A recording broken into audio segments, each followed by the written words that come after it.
Hello friends, आज की इस वीडियो में हम लोग बात करने वाले हैं दशमलव के बारे में। इसका भी आप लोगों को जानकारी होना चाहिए क्योंकि आप लोग जवाहर नवोदय विद्यालय के एंट्रेंस एग्जाम की प्रिपरेशन कर रहे हैं और ये क्लास 6 के लिए मोस्ट इंपॉर्टेंट चैप्टर है। और इसका तो देखिए आप लोग बेसिक आप लोगों को तो नॉलेज होना चाहिए। सपोज कोई भी क्वेश्चन आ जाए तो आप लोगों से बन जाना चाहिए।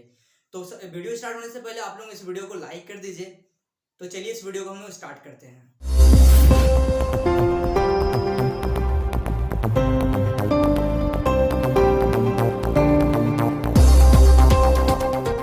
तो चलिए देखते हैं क्वेश्चन नंबर 1। क्वेश्चन नंबर 1 में क्या बोला गया है। हाँ, क्वेश्चन ये सब क्वेश्चन स्टार्ट करने से पहले मैं एक चीज और बता दूं आप लोगों को।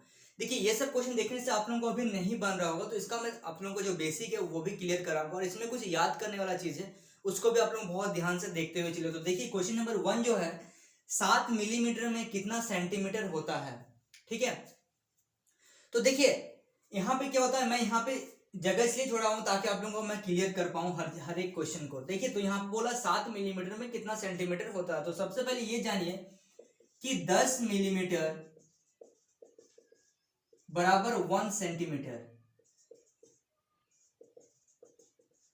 क्या क्या बोला मैंने, 10 मिलीमीटर बराबर 1 सेंटीमीटर होता है। ये आप लोगों को याद रखना है, ठीक है। तो चलिए 10 मिलीमीटर बराबर 1 सेंटीमीटर, अगर हम लोगों को बोले कि 1 मिलीमीटर बराबर कितना सेंटीमीटर होगा तो क्या करेंगे। तो देखिए 1 मिलीमीटर बराबर 1/10 सेंटीमीटर। कोई दिक्कत नहीं है, हम लोगों को ये याद रखना है कि 10 मिलीमीटर बराबर कितना सेंटीमीटर होता है, 1 सेंटीमीटर। तो हम लोगों ने यहां से क्या किया कि अगर सपोज हम लोग को बोल दिया जाए कि 1 मिलीमीटर बराबर क्या होगा, तो 1 मिलीमीटर बराबर हो जाएगा 1/100 सेंटीमीटर। कोई दिक्कत नहीं है। अब देखते हैं क्वेश्चन को। क्वेश्चन में क्या बोल रहा है, 7 मिलीमीटर में कितना सेंटीमीटर होगा। तो क्या करेंगे, 7 मिलीमीटर बराबर कितना सेंटीमीटर होगा, 7 गुना 1/10 सेंटीमीटर। ठीक है, कोई दिक्कत नहीं। 7 गुना 1/10, इसका मतलब क्या हो गया, इसका मतलब देखिए ये हो गया 7/10। तो जब हम इसको डिवाइड करेंगे, देखिए डिवाइड कैसे करेंगे, 7 ऊपर है तो वो बीच में रहेगा और 10 से डिवाइड करेंगे, दशमलव लगाएंगे 0, है ना। 7 का पढ़ा में 7 बार में 70, तो 0.7। जीरो इसलिए लगाते हैं आगे क्योंकि पॉइंट के आगे देखिए कोई भी नंबर नहीं है, इसलिए हम लोग बाय डिफॉल्ट क्या लगाते हैं, 0। तो ये देखिए ऑप्शन 1 जो आया हम लोगों का 0.7 सेंटीमीटर। तो बहुत ध्यान से समझते हुए चलिए, बहुत इंपॉर्टेंट क्वेश्चन है। तो देखिए क्या किया मैंने, 10 मिलीमीटर बराबर 1 सेंटीमीटर आप लोगों को याद रखना है। और कुछ भी पूछे तो आप लोग फटाक से क्या करिए, जैसे सपोज आप लोगों को पूछा कि 15 मिलीमीटर बराबर बताइए, तो 15 गुना 1/10, तो 15 को 10 से क्या कर देंगे, डिवाइड कर देंगे। तो ये हो गया हम लोगों का पहला क्वेश्चन। चलिए देखते हैं question number second. Question number second में बोला है 15 सेंटीमीटर का कितना मीटर होगा। तो सबसे पहले देखिए मैं जो पहला क्वेश्चन करवाया, यहाँ पे मैं यहाँ से रब करके मैंने यहाँ लिख दिया कि 10 मिलीमीटर बराबर 1 सेंटीमीटर होता है। अब देखिए दूसरा क्वेश्चन में बोल रहा है कि सेंटीमीटर में दिया हुआ और मीटर में पूछो। तो सबसे पहले एक चीज जानिए कि 1 मीटर बराबर कितना सेंटीमीटर होता है, बोलिए। 100 सेंटीमीटर। 1 मीटर बराबर कितना सेंटीमीटर होता है, 100 सेंटीमीटर। तो ये याद रखना है आप लोगों को, ठीक है। अब देखिए यहाँ पे क्या बोला, सेंटीमीटर में दिया गया है और मीटर में बताना है। तो हम लोग थोड़ा सा उल्टा कर लेंगे, ये इसको अपोजिट लिख लेंगे कि 100 सेंटीमीटर बराबर कितना होता है, 1 मीटर। कोई दिक्कत नहीं है, यहां तक मैंने अपोजिट कर लिया। अब यहाँ पे क्या बोला है, तो सबसे पहले हम लोग क्या निकालेंगे, 1 सेंटीमीटर बराबर 1 सेंटीमीटर हम लोग को खुद से निकालेंगे, तब हम लोग कोई भी नंबर का निकाल सकते। तो 1 सेंटीमीटर बराबर कितना मीटर, 1/100 मीटर। देखिए यहाँ पे क्या हुआ कि 100 सेंटीमीटर बराबर 1 मीटर। तो 100 सेंटीमीटर दिया था, तो हमने सोचा कि 1 मीटर का सबसे पहले निकाल लेते हैं कि 1 मीटर बराबर कितना सेंटीमीटर होगा, सॉरी 1 सेंटीमीटर बराबर कितना मीटर होगा। ठीक है, तो 1 सेंटीमीटर बराबर 1/100 मीटर हो गया। यहां तक तो कोई दिक्कत नहीं है। अब देखिए यहाँ पे क्या बोला है, 15 सेंटीमीटर बराबर 15 सेंटीमीटर में कितना मीटर होगा। तो 15 सेंटीमीटर में क्या करेंगे, 15 सेंटीमीटर बराबर 15 गुना 1/100 मीटर। ठीक है, तो इसको डायरेक्ट आप लोग डिवाइड कर देंगे 15/100। जब इसको डिवाइड करेंगे तो हम लोग आ जाएगा 0.15 मीटर। कोई दिक्कत नहीं। यहाँ पे आप लोगों को एक चीज और याद रखना है कि 1 मीटर बराबर 100 सेंटीमीटर होता है। तो सबसे पहले 1 सेंटीमीटर का निकाल लीजिएगा, उसके बाद आप लोग यहाँ पे क्या कर सकते हैं, 1, 15, 20 कुछ भी जो पूछा जा रहा है उससे क्या करिएगा, 1/100 से गुना कर दीजिएगा। तो चलिए अब देखिए जो 3 नंबर क्वेश्चन है वहां पे क्या बोला है, 159 सेंटीमीटर में कितना मीटर होता है, इसी से रिलेटेड क्वेश्चन है। तो यहाँ पे 1 सेंटीमीटर का निकाल चुके थे हम लोग, 1/100 मीटर। तो यहाँ पे पूछा है कि इतना सेंटीमीटर 159 सेंटीमीटर बराबर कितना हो जाएगा। तो 159 सेंटीमीटर बराबर हो जाएगा 159 गुना 1/100। तो 159/100, इसको अब हम लोग क्या कर देंगे, इसको हम लोग भाग कर देंगे तो आ जाएगा 1.59 मीटर। तो ये देखिए हम लोग का जो पहला ऑप्शन है वो सही है। तो please note down this question. चलिए देखिए क्वेश्चन नंबर 4। क्वेश्चन नंबर 4 में दिया गया है 1 मीटर में कितना सेंटीमीटर होता है। तो अभी मैंने आपको बताया 1 मीटर बराबर कितना सेंटीमीटर, 100 सेंटीमीटर। यहाँ पे डायरेक्ट पूछ दिया गया, ठीक है। अब देखिए 75 मीटर में कितना किलोमीटर होता है। तो सबसे पहले एक चीज जानिए कि 1 किलोमीटर बराबर, 1 किलोमीटर बराबर कितना मीटर होता है, 1000 मीटर। 1 किलोमीटर बराबर कितना मीटर होता है, 1000 मीटर। तो यहाँ पे क्या पूछा गया है कि 75 मीटर में कितना किलोमीटर होता है। तो सबसे पहले हम लोग क्या करेंगे, इसको देखिए, इसको तो आप लोगों को याद रखना है। तो इसको मैं थोड़ा सा फिर से अपोजिट कर देता हूं कि 1000 मीटर बराबर 1 किलोमीटर। 1 किलोमीटर इंग्लिश में km लिख सकते हैं, मीटर को m लिख सकते हैं, ठीक है। चलिए तो 1000 मीटर बराबर 1 किलोमीटर। तो अगर 1 मीटर पूछा जाए तो क्या करेंगे, 1/1000 किलोमीटर। तो यहाँ पे क्या पूछा है, 75 मीटर। 75 मीटर में कितना किलोमीटर होता है। तो क्या करेंगे, 75 मीटर बराबर 75 गुना 1/1000 मीटर, ठीक है। तो जब आप लोग इसको डिवाइड करेंगे तो क्या आ जाएगा, 0.075 किलोमीटर आ जाएगा, ठीक है। ये दशमलव का एक तरीके से आपका दशमलव का भाग का भी प्रैक्टिस हो रहा है, और आप लोग क्योंकि दशमलव चैप्टर पढ़ ही रहे हैं, और मीटर किलोमीटर, ठीक है, मिलीमीटर से सेंटीमीटर, ये सब भी आप लोगों का रिवीजन हो रहा है, ठीक है। अब देखते हैं, देखिए यहाँ पे क्या है, 9 मीटर का किलोमीटर में पूछा है। देखिए km लिख दिया, तो km का मतलब पता होना चाहिए कि किलोमीटर पूछा गया है। तो देखिए 9 मीटर का किलोमीटर में पूछा गया। तो अभी मैंने आपको बताया कि 1 किलोमीटर बराबर 1000 मीटर। तो 1000 मीटर बराबर 1 किलोमीटर। तो 1 मीटर बराबर कितना हो जाएगा, 1/1000, ठीक है। तो यहाँ पे पूछा है 9 मीटर बराबर, तो क्या करेंगे इसको हम लोग, 9 गुना 1/1000, तो आ जाएगा 0.009 किलोमीटर, ये आ जाएगा। तो please note down this question. देखते हैं क्वेश्चन नंबर 7। क्वेश्चन नंबर 7 में 5 ग्राम में कितना किलोग्राम होता है। तो सबसे पहले आप लोगों को एक बात जानना हो कि 1 किलोग्राम बराबर कितना ग्राम, 1000 ग्राम। 1 किलोग्राम बराबर 1000 ग्राम। तो ठीक है, तो फिर से मैं इसको अपोजिट कर ले रहा हूं, इसको याद रखिएगा आप लोग, ठीक है, ये इंपॉर्टेंट है। हाँ, इसके बाद क्या बोला मैंने, करने का तरीका है वो जो मैं आप लोगों को अपोजिट करके दिखा रहा हूं। तो सबसे पहले मैं ग्राम को लिख लूंगा, 1000 ग्राम बराबर 1 किलोग्राम। कोई बात नहीं, यहां तक कोई दिक्कत नहीं है, ठीक है। तो सबसे पहले 1 ग्राम का निकाल लेते हैं कि 1 ग्राम बराबर कितना किलोग्राम होगा, ये जानना जरूरी है। तो देखिए मेरा जो तरीका है वो तरीका देखिए यूनिक है। मैं इसलिए स्टैंडर्ड तरीका बताता हूं जिससे आप लोग हर क्वेश्चन को, इस तरह का कोई भी क्वेश्चन को आप लोग बहुत इजीली और प्रॉपरली सॉल्व कर सकते हैं। तो 1 ग्राम बराबर हो जाएगा 1/1000 ग्राम। तो यहाँ पे कितना ग्राम पूछा हुआ है, 5 ग्राम पूछा हुआ। तो 5 ग्राम बराबर क्या हो जाएगा, 5/1000 किलोग्राम हो जाएगा, क्योंकि ग्राम में दिया हुआ और किलोग्राम में पूछा हुआ। अब इसको हम लोग क्या करेंगे, दशमलव का भाग कर देंगे। कैसे करेंगे, ये देखिए 5 और यहाँ पे बाहर में आ जाएगा 1000, 0.00000। तो 5 बार में 5000। तो ये आ गया हम लोगों का 0.005। तो ये देखिए हम लोग का जो थर्ड नंबर ऑप्शन है ये हम लोगों का राइट है। क्वेश्चन नंबर 8 में क्या दिया गया है, 2 नंबर दिए गए हैं, दशमलव में है, उसका क्या करना है, जोड़ना। मतलब यहाँ पे आप लोग का दशमलव का जोड़ का भी प्रैक्टिस हो जाएगा। तो देखिए क्वेश्चन को कैसे करेंगे, यहाँ पे क्या है, यहाँ पे देखते चलिए ध्यान से, 0.28 को जोड़ना हम लोग को 1.2 के साथ। तो कैसे इसको बैठाएंगे वो चीज ध्यान रखिए। तो सबसे पहले जो पहला नंबर दिया गया है 0.28, उसको मैंने लिख दिया। अब सेकंड नंबर जो है वो इससे बड़ा भी हो सकता है या इससे छोटा भी हो सकता है, वो मैटर नहीं करता, ठीक है, कि क्या दिया हुआ है। देखिए मैं यूनिक चीज बता रहा हूँ ताकि स्टैंडर्ड होगा, ये चीज आप लोग कोई भी क्वेश्चन पे कर सकते हैं, वो 4 डिजिट 5 डिजिट कुछ भी हो। तो 0.8 जो है, 0.28 पहला नंबर जो भी है उसको मैंने लिख दिया। अब दूसरा नंबर जो है उसमें सबसे पहले पॉइंट को बैठा दीजिए, पॉइंट के नीचे पॉइंट को रख दीजिए। पॉइंट के बाद क्या है, पीछे क्या है, 2, पॉइंट के आगे क्या है, 1, और जहां पे खाली जगह बच गया वहां पे 0 रख दीजिए और इसको ऐड कर दीजिए। तो ये देखिए 8 यहाँ पे आ गया 4.1, तो 1.48, ये देखिए सेकंड नंबर ऑप्शन जो हुआ हम लोग को राइट हुआ। तो इसी तरीके से दशमलव का हर क्वेश्चन को आप कर सकते हैं जोड़कर, ठीक है। उसके बाद देखते हैं, अभी देखिए हम लोग 9 नंबर क्वेश्चन भी इसी तरीके का होगा। तो सबसे पहले क्या है, 0.09 लिख दिया। अब यहाँ पे कुछ भी हो सकता है, कोई भी डिजिट हो सकता है, वो मैटर नहीं करता। सबसे पहले देखिए पॉइंट कहाँ है, पॉइंट के नीचे पॉइंट को रख देना है, पॉइंट के पीछे क्या है 1 और 1, और पॉइंट के आगे क्या है 1। अब क्या करना है, इसको ऐड कर देना है। 9 रख दे, 0 का 10 का 0 हासिल है, यहाँ पे आ गया 2, यहाँ पे आ गया 1.20। तो ये देखिए यहाँ पे एक चीज देखिए 1.20 कोई भी ऑप्शन हम लोग का नहीं है।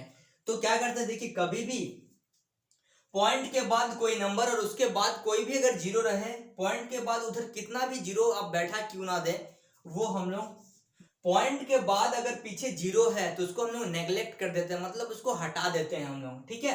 तो यहाँ पे हम लोग ऑप्शन क्या आ जाएगा 1.2। और क्यों हटा देते हैं, ये सवाल एक बार आप लोग पूछिए खुद से, है ना। कोई भी टीचर आप लोगों को जब पढ़ाता है तो आप लोग हर एक चीज को डिटेल में पढ़िए कि सर क्यों हटाते हैं हम लोग। देखिए यहाँ पे क्या हुआ, सपोज मैंने आपको कोई नंबर दिया हुआ है 5, ठीक है। तो मैं क्या बोलता हूं कि आप पीछे से 0 लगा दो, ठीक है। अगर मैं बोलूं कि पीछे में 0 लगा दो, क्या ये नंबर चेंज हुआ या नहीं हुआ, ये नंबर चेंज हो गया। जब कोई भी नंबर पे 0 लगाने से वो नंबर चेंज हो जाता है तो उसको हम लोग पीछे 0 नहीं लगाते। मैं बोल दूंगा कि आगे 0 लगा दिए, तो इससे इस नंबर पे कोई परिवर्तन हुआ क्या, नहीं हुआ, ठीक है।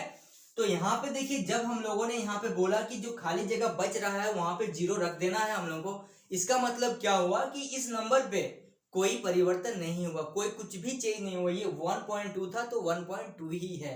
बात समझ में आ रहा है आप लोगों को। क्वेश्चन नंबर 10 में क्या है, दशमलव का घटाव दिया हुआ है। तो 4.08 को घटाना है हम लोग को 0.98 से, ठीक है। तो इसमें भी वही करेंगे, पॉइंट के जगह में पॉइंट को रख देंगे, पॉइंट के पीछे क्या है 98 है, और पॉइंट के आगे क्या है, पॉइंट के आगे यहाँ पे 0 है। चलिए अब घटाएंगे कैसे, देखिए बहुत ध्यान से। 8 से 8 को घटाया तो 0। अब यहाँ पे 0 है, 0 से तो 9 नहीं घटा सकते, तो 1 हासिल ले लेंगे। यहाँ पे 10 से 9 घटाएंगे तो 1, और यहाँ पे बच गया 3। दशमलव के जगह में दशमलव आ जाएगा, और 3 से 0 घटाएंगे तो 3। तो 3.10, लेकिन ऑप्शन में 0 नहीं मिलेगा, तो 3.1। तो देखते हैं ऑप्शन को हम लोग, देखिए 3.1 मिला, 3.0 नहीं मिला, क्योंकि ये 0 को क्या कर दिया, नेग्लेक्ट कर दिया। तो please note down this. Question number 11 में क्या बोल रहा है, 3.28 को घटाना है 1.96 से। तो देखिए सबसे पहले यहाँ लिखेंगे 3.28, उसके बाद दशमलव की जगह में दशमलव को लिख देना। दशमलव के बाद क्या है 9 और 6, और दशमलव से पहले क्या है 1। अब इसको क्या करेंगे हम लोग, घटा देंगे, ठीक है। नॉर्मल जिसे घटाते हैं उसी तरीके से घटा देंगे। 8 से 6 गया तो कितना गया 2। यहाँ से देखिए 2 से तो 9 नहीं घटेगा, तो 12 से जब 9 घटाएंगे तो कितना हो जाएगा 3।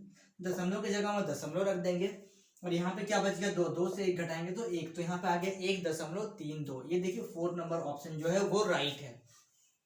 अब देखिए क्वेश्चन नंबर 12, इसके बाद का जो क्वेश्चन है इसमें देखिए थोड़ा सा रिलेटेड क्वेश्चन है, 12, 13 और 14। तो इसमें कभी भी आप लोगों को क्वेश्चन में बोला जाए है कि कुछ भी बटा में दे दिया जाएगा और बोलेगा कि इसका दशमलव प्रसार बताइए या फिर दशमलव रूप बताइए, तो आप लोग क्या करेंगे, इसको डायरेक्ट डिवाइड कर देंगे। तो देखिए यहाँ पे क्या दिया गया है, 14/10 दिया गया है, ठीक है। तो 14/10 को क्या करेंगे हम लोग, डिवाइड कर देंगे। देखिए ऐसे तो इसका डायरेक्ट तरीका कि 1.4 आंसर आएगा, लेकिन आप लोग कैसे करेंगे वो बहुत ध्यान से देखिए। तो सबसे पहले ऊपर में क्या लिखा हुआ 14, 14 लिखा हुआ, तो 14 को बीच में लिखेंगे, और नीचे जो 10 दिया गया है उससे हम लोग भाग करेंगे। तो 10 का पारा में एक बार में कितना आ जाएगा, 10 यहाँ से क्या उतरेगा 4। 10 का पारा में तो 4 नहीं आता, तो अब क्या करेंगे, यहाँ पॉइंट लगा के एक 0 नीचे, पॉइंट जैसे लगाएंगे तो नीचे क्या जाएगा 0 जाएगा। आप लोगों को तो पता है कि दशमलव का भाग कैसे आप लोग करते थे पहले, है ना, उसी तरीके से कर रहे हैं हम लोग।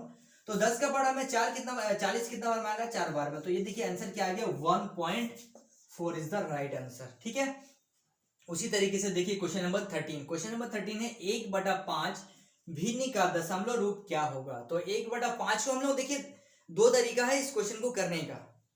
तो देखिए इस क्वेश्चन को करने का दो तरीका है। एक डायरेक्ट तरीका क्या है, अगर कोई भी नंबर दिया है और नीचे 10 दिया गया है, ठीक है, अगर कोई भी नंबर है और नीचे 10 है, तो क्या करेंगे हम लोग 0.5 लिख सकते हैं। जैसे इस क्वेश्चन में मैंने लिखा कि यहाँ पे 14/10 है, तो इसको लिख दे 1.4, तो इस क्वेश्चन को लिख सकते हैं हम लोग 0.5, इसको हम लोग लिख सकते हैं, ठीक है, डायरेक्ट। जैसे यहाँ पे 1/5 है, आप लोग कुछ मत कीजिए, डायरेक्ट कीजिए। तो ऊपर में एक है तो एक लिख दीजिए और नीचे क्या है 5, तो 5 का पारा से हम लोग डिवाइड करेंगे, तो 5 का पारा में एक तो नहीं आता, तो यहाँ पे पॉइंट लगा के 0, 5 दूनी 10, तो यहाँ पे क्या आ गया 0.2 आ गया। ठीक है, तो इसको भी उस तरीके से कर सकते हैं, देखिए 0.2 आंसर है। या फिर इसको क्या कर सकते थे हम लोग, इसको हम लोग एक तरीका से कर सकते थे, ऐसे कर देते इसको, इसका आंसर सही।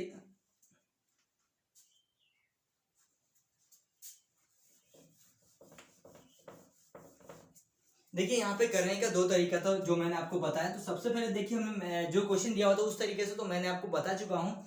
अब देखिए अगर 1/5 दिया है, इसको मैं ऊपर भी 2 से और नीचे भी 2 से गुना कर दिया, अब क्या हो जाएगा, ये हो जाएगा 2/10। अब हम लोग डायरेक्ट इसको लिख सकते हैं 0.2। बात क्लियर है? तो चलिए अब देखते हैं क्वेश्चन नंबर 14। क्वेश्चन नंबर 14 को हम लोग डायरेक्ट करेंगे। अगर आप लोग डायरेक्ट नहीं समझ में आ रहा है तो आप लोग इसको डिवाइड कर सकते हैं, 28 को क्या कर सकते हैं 10 से भाग दे सकते हैं, लेकिन मैं यहाँ पे डायरेक्ट बताऊंगा। बताइए इसमें से कौन सा आंसर सही है। तो देखिए मैंने अभी आपको एक क्वेश्चन करके बताया था कि 14/10 को जब हम लोग डायरेक्ट करेंगे तो 1.4 हो जाएगा। ठीक है, तो इसमें भी क्या हो जाएगा 2.8 इज द राइट आंसर। अगर आप लोग डायरेक्ट कर पाएंगे तो आप लोगों का क्या होगा, समय बहुत कम बचेगा, 5 सेकंड में ही आप लोग क्वेश्चन को खटाखट कर सकते हैं। ठीक है, तो प्लीज नोट डाउन। देखते हैं क्वेश्चन नंबर 15। क्वेश्चन नंबर 15 में है 4 + 2/10 का दशमलव प्रसार दशमलव भिन्न के रूप में लिखना है। ठीक है, तो कैसे करेंगे, देखिए सबसे पहले बहुत ध्यान से देखिए 4 + 2/10 दिया हुआ है। ठीक है, यहाँ पे कोई बच्चे क्या करते हैं कि 2 एकम 2, 2 × 10। ठीक है, तो 4 + 1/5 ऐसा अगर करेंगे हम लोग तो थोड़ा सा कॉम्प्लिकेटेड हो जाता है हम लोग को, क्योंकि एक तो हम लोग एंट्रेंस एग्जाम का तैयारी कर रहे हैं। अगर आप स्कूल में भी करते हैं तो थोड़ा सा टाइम ज्यादा लग जाएगा एग्जाम में। तो क्या तरीका है वो देखिए। तो देखिए 4 + 2/10 है, तो सबसे पहले हम लोग को क्या कर लेना है, 4 को 4 ही रहने देना है, और 2/10 है उसको हम लोग क्या लिख सकते हैं, बताइए उसको क्या लिख सकते हैं, इसको लिख सकते हैं 0.2 लिख सकते हैं, 0.2 लिख सकते हैं उसको हम लोग। और फिर जब इसको ऐड करेंगे तो अब देखिए बच्चे बोलेंगे सर आपने तो सिखाया नहीं कि कोई भी नंबर को किसी दशमलव नंबर से कैसे हम लोग जोड़ सकते। तो जहां पे 4 लिखा हुआ वहां 4 लिख दीजिए, और 4 के बाद कुछ नहीं है तो उसमें 2 जीरो लगा सकते हैं हम लोग, 2 या 1 जीरो, कितना भी जीरो लगा सकते हैं, कोई दिक्कत नहीं है। क्यों लगा सकते हैं, क्योंकि मैंने आपको बताया कि दशमलव के बाद जो भी नंबर आता है उसको हम लोग नेग्लेक्ट कर देते हैं, उसको हटा देते हैं। तो ये वाकई क्या रहेगी, हम लोग का 4 रह गया। ठीक है, अब पॉइंट की जगह मैं पॉइंट को लिख दिया, यहाँ पे क्या लिख दिया 2 और आगे क्या लिख दिया 0। यहाँ पे देखिए और नंबर नहीं है तो 0 को मैंने हटा दिया, तो यहाँ आ गया कितना 4.2। तो देखिए यहाँ पे आंसर क्या आ गया, 15 नंबर का पहला जो ऑप्शन है वो है 4.2। आई होप आप लोगों को पूरा समझ में आ रहा है। देखिए चलिए देखिए क्वेश्चन नंबर 16 भी हम लोगों का रिलेटेड क्वेश्चन है। ठीक है, 32 + 9/100 का दशमलव भिन्न के रूप में हम लोग को लिखना है। तो सबसे पहले क्या करेंगे, 32 प्लस इसको क्या लिख सकते हैं हम लोग, जब इसको हम लोग भाग करेंगे तो ये भाग करने से क्या आएगा 0.09। ठीक है, जब हम लोग इसको जोड़ेंगे तो ये आ जाएगा 32.09। ठीक है, देखिए इसके बाद देखिए क्वेश्चन नंबर 17। क्वेश्चन नंबर 17 में क्या बोला गया है, हम लोगों को जोड़ना है 0.28 को किससे जोड़ना है, 1.2 का 2 से जोड़ना है, तो 1.2 से जोड़ना है। दशमलव के जगह सबसे पहला जो नंबर था 0.28 उसको मैंने लिख दिया। उसके बाद क्या था 1.28, तो दशमलव की जगह में दशमलव को, दशमलव का पीछे क्या है 2 है, दशमलव का आगे 1, जहां पे खाली जगह बच गई वहां पे क्या रख देंगे हम लोग 0 रख देंगे। ठीक है, तो 8 और 0 कितना हो जाएगा 8, 2 और 2 4, 1 और 0 कितना हो जाएगा 1, तो 1.48।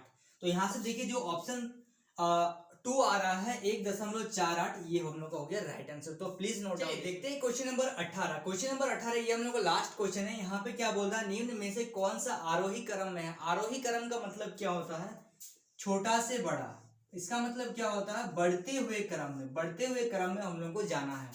ठीक है, तो यहाँ पे देखिए सबसे पहले देखते हैं हम लोग, यहाँ पे देखिए 28 है, यहाँ पे 8 है, यहाँ पे 2 है, ये 2 है, ये नहीं होगा। ठीक है, क्योंकि यहाँ पे हम लोग को छोटा से बड़े में जाना है। ठीक है, छोटा से बड़े में जाना है, आरोही क्रम का मतलब होता है। अब देखिए यहाँ पे तो बड़ा है फिर छोटा है, ये होगा नहीं। यहाँ पे देखिए पहले पॉइंट से पहले देख लेते हैं, पॉइंट से पहले क्या है वो देख लेते हैं। यहाँ पे 3 है, यहाँ 4 है, यहाँ 3 है, ये भी होगा नहीं, दोनों ऑप्शन रिजेक्ट। अब देखिए यहाँ पे 0 2 3 3.01 और 3.0 3.01 जो है वो 3 3.1 से छोटा है, मतलब यहाँ पे जो हम लोग सीरीज देख रहे हैं 0.3, 0.23, 0.3, 2.3, 3.1 और 3.01 के बाद 3.1, तो ये जो ऑप्शन है ये हम लोगों का सही है। तो please note down this. Students, आज की इस वीडियो में हम लोगों ने कवर किया दशमलव। आई होप आप लोगों को पूरा समझ में आया होगा। अगर आप मेरे चैनल पे नए हैं तो इस चैनल को सब्सक्राइब जरूर कर लीजिए और इस एक लाइक जरूर कर दीजिए और अपने दोस्तों के साथ जरूर शेयर कीजिए। तो मिलते हैं नेक्स्ट वीडियो में, तब तक के लिए बाय।